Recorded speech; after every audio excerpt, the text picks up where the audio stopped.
What's up guys, Mustang Matt here, bringing you an update on my 2020 Mustang. The last video I did on it, I think, was the things you may not know about your S550 Mustang. You can feel free to check that one out, but I realized that I didn't really go over a whole lot about the car in that episode. So I wanted to do a video just kind of catch you up on the car, everything I've done to it, because I realized I haven't done that. So I've done quite a bit to the car. Starting off inside, basically I haven't done too much inside. You can see behind me I have a CM Components rear seat delete kit. Save some weight, even though I have subwoofers in the trunk, but save some weight and just looks cool and looks good. Rear seat delete kit is always going to look pretty cool. I'm a manual car, so I got an MGW X-Spec standard handle shifter, so check that out. Obviously I can't really show you too many pictures of it because I can't like get up under the car or anything, but it helps a lot. Yeah, it's short, so that's neutral. Neutral wiggle, make sure it's actually in neutral. Reverse, if you're familiar with these cars, you remember that the reverse is pull up and over and up. The MGW, they don't do that at all, so all of the MGWs are pushed down, over, up for reverse. Just like the 2011 through 2014 Coyotes. The shift ball that I have on here is a Shift Solutions shift knob. It's weighted. It is, if I remember correctly, 600 grams. It feels really good. It's metal. It's gloss candy blue, and it is very beautiful. So big shout out to them. Really decent prices too. Behind it, you have my little eject button, just in, you know, for when passengers put their feet up on the dash. Just hit that and ejectocito, cuz. Down below I have a Steeda heel toe pedal. The standard pedal, you can kind of see where like the normal pedal is versus the extension.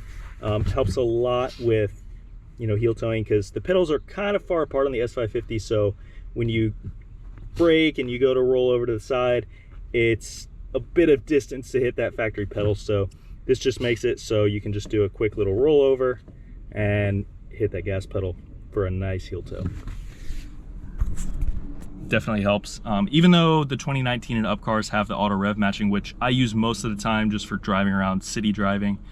If I were to go autocross or go to the track or something, I would definitely take that off and do it full manual. I bought a manual car to drive it myself. I don't want any of the automatic stuff, but the auto rev match just kind of help for city driving. As far as interior, that's all I've done inside. I have the 401A package from Ford, which is premium interior, Sync 3 with Apple CarPlay, digital dash, which I have shown you guys before, but I love it so much that I can show it again real quick. Let's take those messages off the screen. So I'm gonna take it out of reverse for the drive modes. So obviously my mode is sport mode with sport steering feel. Then you get track and drag mode. Track mode takes all the traction control and stuff off. Drag mode puts it back on. And then you have snow, wet mode, and back to normal. Some of the heavy rain we get here in South Florida, that snow / wet mode actually really helps. Under the hood, or let's go to the trunk first. Why not? So in the trunk, I have my subs.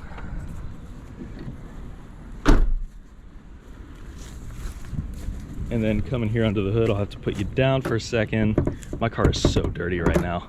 It's gotten a lot of miles here recently. So let me set you guys down real quick.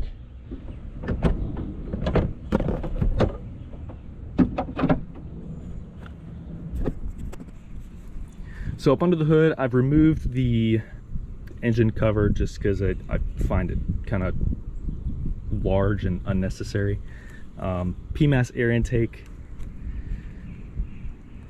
And then inside the engine, we have a Lund E85 race tune full 85 all the time. I have been for several thousand miles now. If you look down there, you can see those Corsa long tube headers.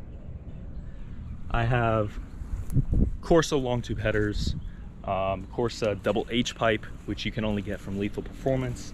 And then I also have Corsa Sport mufflers. My car is non-active exhaust, so I don't have that option, which I really don't mind because my car's not a daily. I mean, I drive it all the time. I drive it pretty much every day, but it's not a daily, so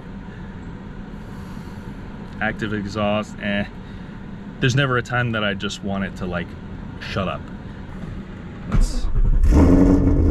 So this is not a cold start or anything. I just got back from doing some errands, and as you can tell, it's pretty loud.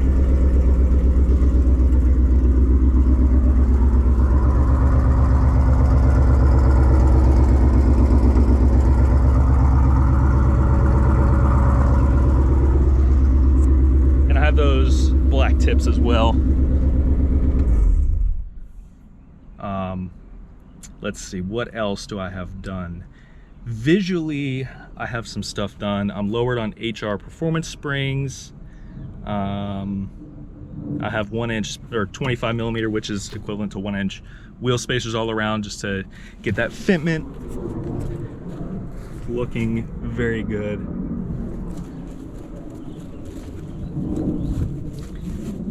As you can tell. So you can't even fit my pinky finger in there on either side. So, well, this side I kind of can, up to like the first knuckle. Is what it is. But yeah, that's what I have on the car as far as performance goes. I have a QA1 carbon fiber one-piece drive shaft. Actually made a huge difference in the feel of the car. I threw that on when everything else was stock, because I got a really good deal on it, and even being stock, it helped the car a lot. Freeing up that rotational mass, it makes a huge difference, especially in the drive line like a drive shaft.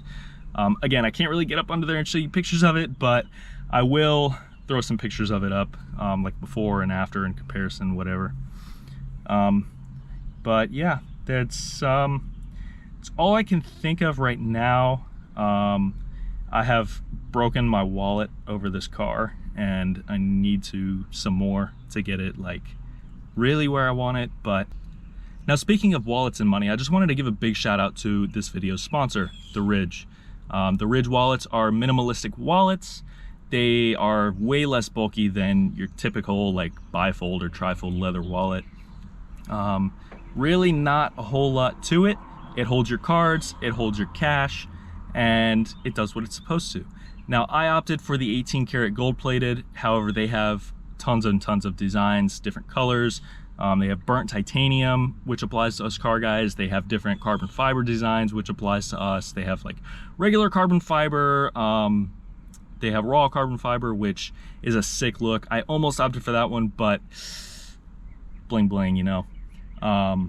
Very, very cool. They're RFID blocking. They hold up to 12 cards. I have almost 12. I have like 8 in there right now, I think, and it does fine. Wait, you don't even notice this thing in your pocket. It's awesome. And then when you take it out, it's like, bam, the Ridge. All that gold bling.